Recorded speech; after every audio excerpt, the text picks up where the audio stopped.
Hi, welcome to my channel, Alkanes Cycloalkanes with Vishaka. In today's video, I'm going to discuss about the alkanes and cycloalkanes and their basic reactions and how we can recognize those as well as their general formulae and examples. We'll move on to the video. Alkenes are saturated hydrocarbons. So I hope you all do aware what's the meaning of saturated. They contain carbon-carbon single bonds only, and these are saturated as well as hydrocarbons. Hydrocarbons because they all contain carbon and hydrogen only. All alkanes are represented with the common general formula CnH2n plus 2.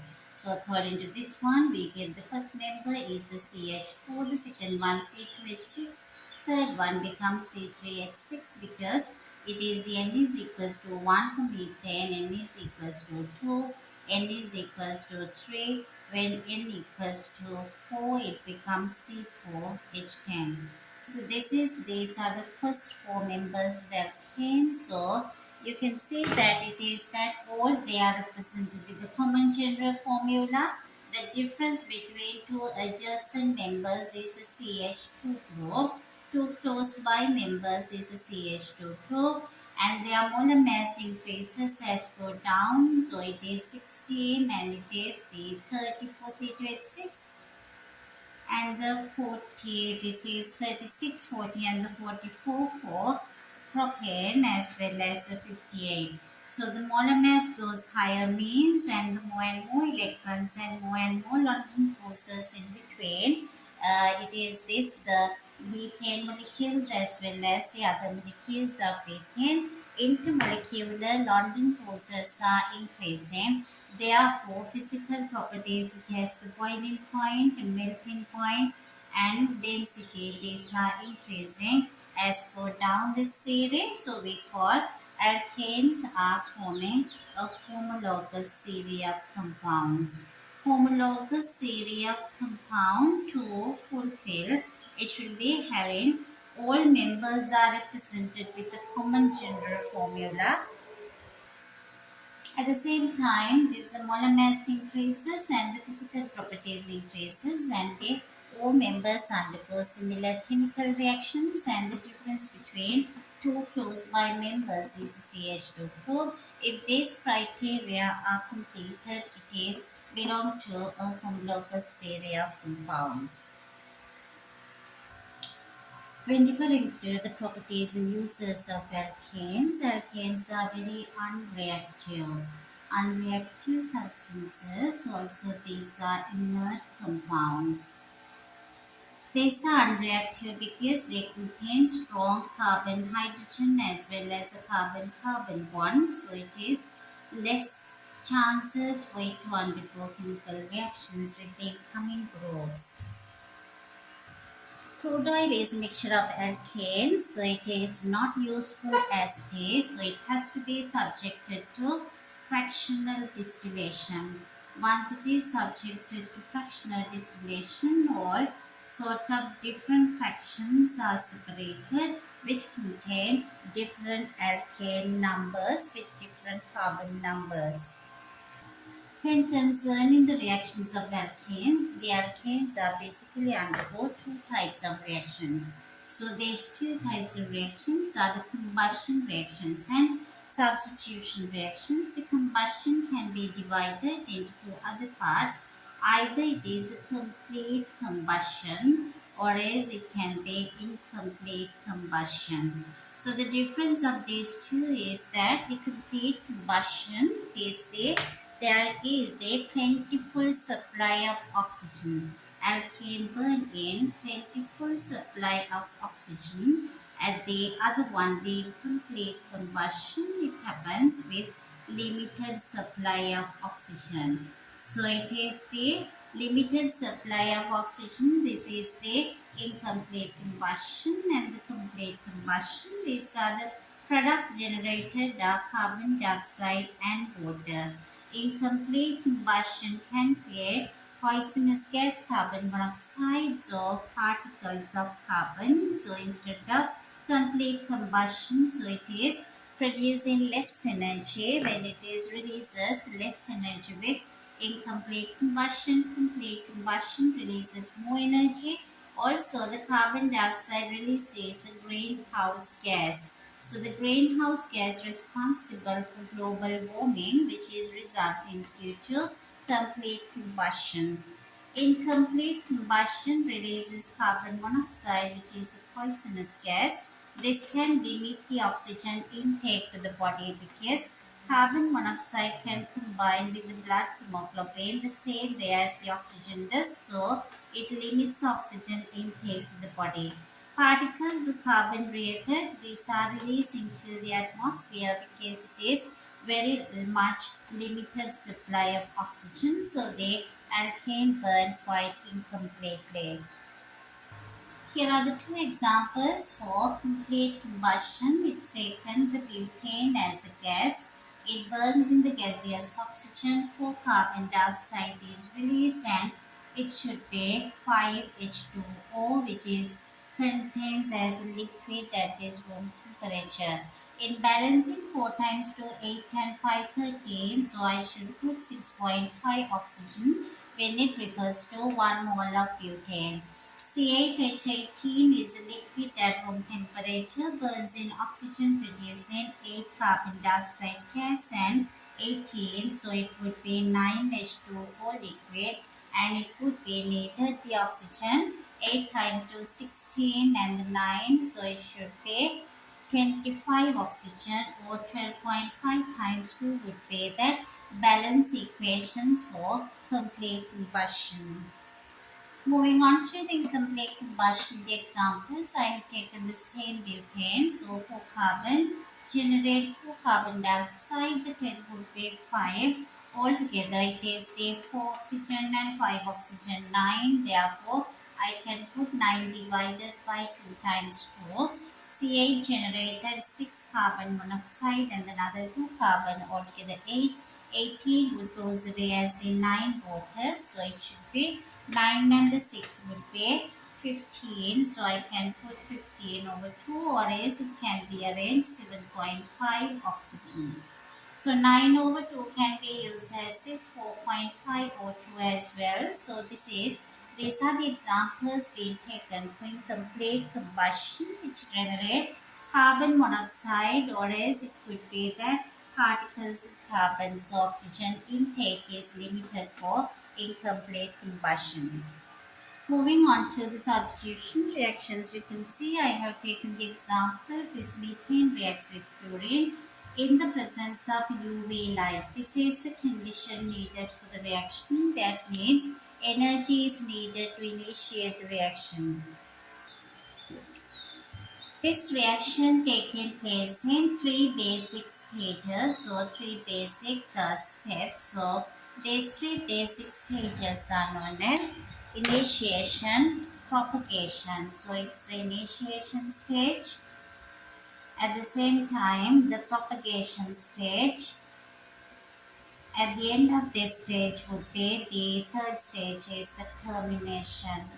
So this entire mechanism we call as a free radical substitution mechanism. So this reaction occurs through a mechanism we call free radical substitution reaction mechanism.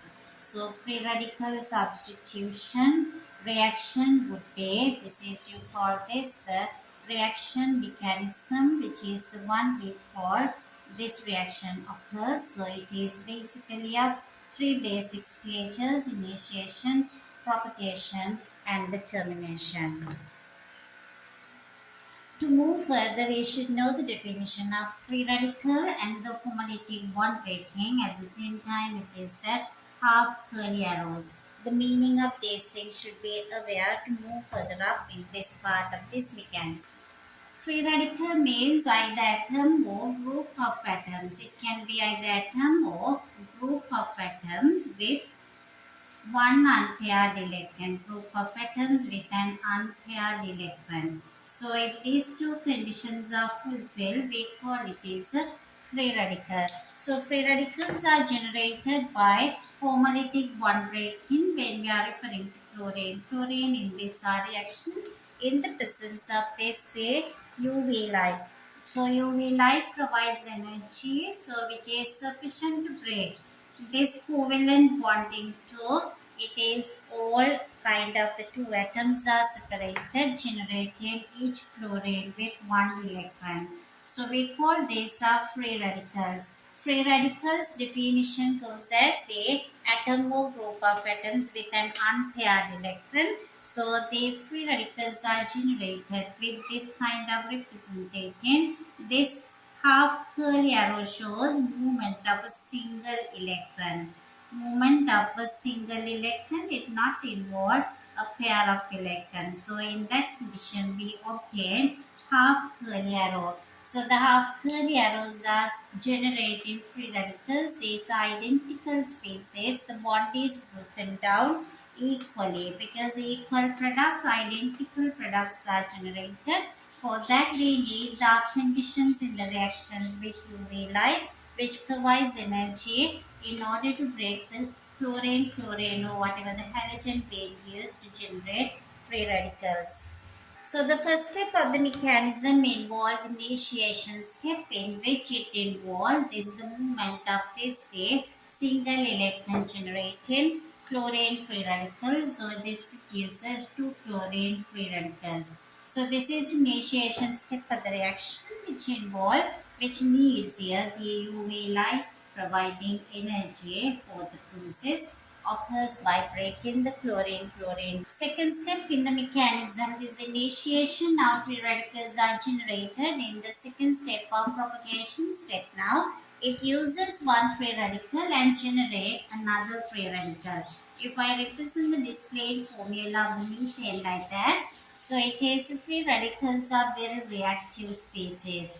They gain one electron from this carbon-hydrogen bond, generating this reaction generates another free radical. So it is that carbon with 3 hydrogen only. Hydrogen being taken away. Now it is the hydrogen and the fluorine is produced another covalent bond producing one free radical.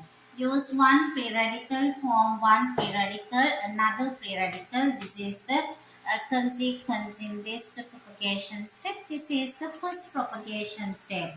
And the second propagation step, because already there is another free radical which is too reactive. CH3 free radicals are too reactive, so it attacks another chlorine molecules in the medium. There are lots of chlorine molecules, so it is attacking one of this chlorine molecule. So it gained one chlorine atom into its structure, generating another chlorine free radical. As it is told earlier, now it is that the first step of the propagation, use one free radical, generate another free radical. Here in the second stage of the propagation, use one free radical, generate another free radical.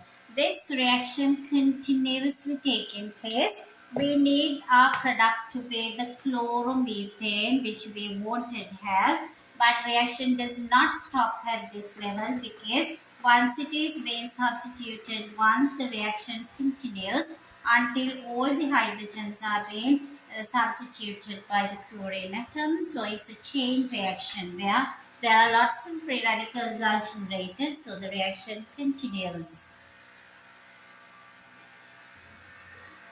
This is the third propagation steps. Now already one substituted monochloromethane or just chloromethane got 3 more hydrogen atoms. So that one of the chlorine free radical can attack this molecule producing another free radical. So always use one free radical, generate another free radical. This is how the reaction proceeds. So it generates hydrogen chloride molecule again, and this continues until all these hydrogens are substituted with chlorine. This is the fourth propagation stage where it is now already one chlorine, now it is another chlorine. It releases another chlorine free radical.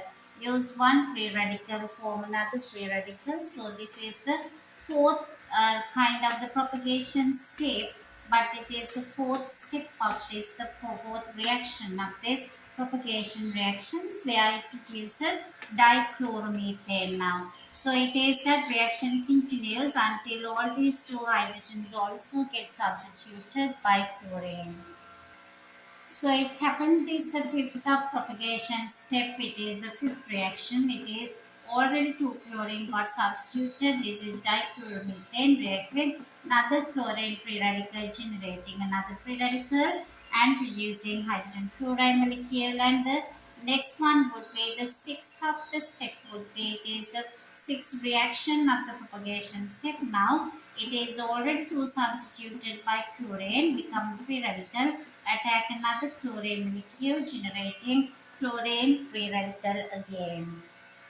So the next steps would be already 3 chlorine got substituted. This is trichloromethane attacked by another chlorine free radical. It generates use one free radical and it creates another free radical which is having 3 chlorine with the hydrogen chlorine molecule, and this would be immediately attacked by another chlorine molecule generating a molecule with all 4 chlorine got substituted. We call it as tetrachloromethane. So it's a uniqueness of all the propagation step is always there is one free radical used up and generate another free radical. This is how you can recognize all the propagation steps.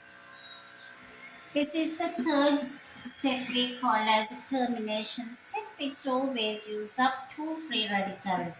At the end of the reaction, there are no free radicals. So here it is we started with 1 carbon hydrocarbon alkane which is methane. We ended up here with the 2 carbon alkane. This is the kind of the evidence to prove that the reaction goes with the free radical mechanism, because only this step would gives us 1 carbon more product. By using this it is less carbon, it is 1 carbon being used up, we get the product of 2 carbon, which is the evidence that reaction happens through the free radical substitution mechanism.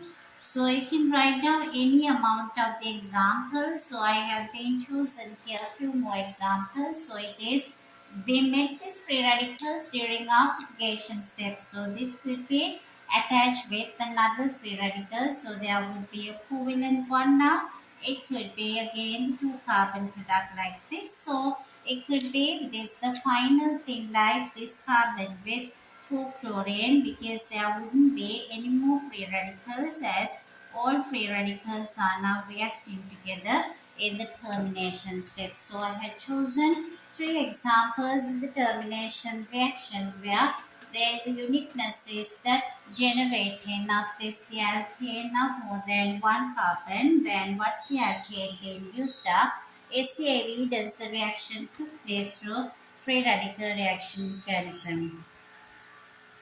We have done this basic introduction to the alkanes and the reactions of alkanes in this video. I hope you understood, and please subscribe to our channel to encourage us to do more of that. Meet up you soon with another video. Thank you so much for watching the video.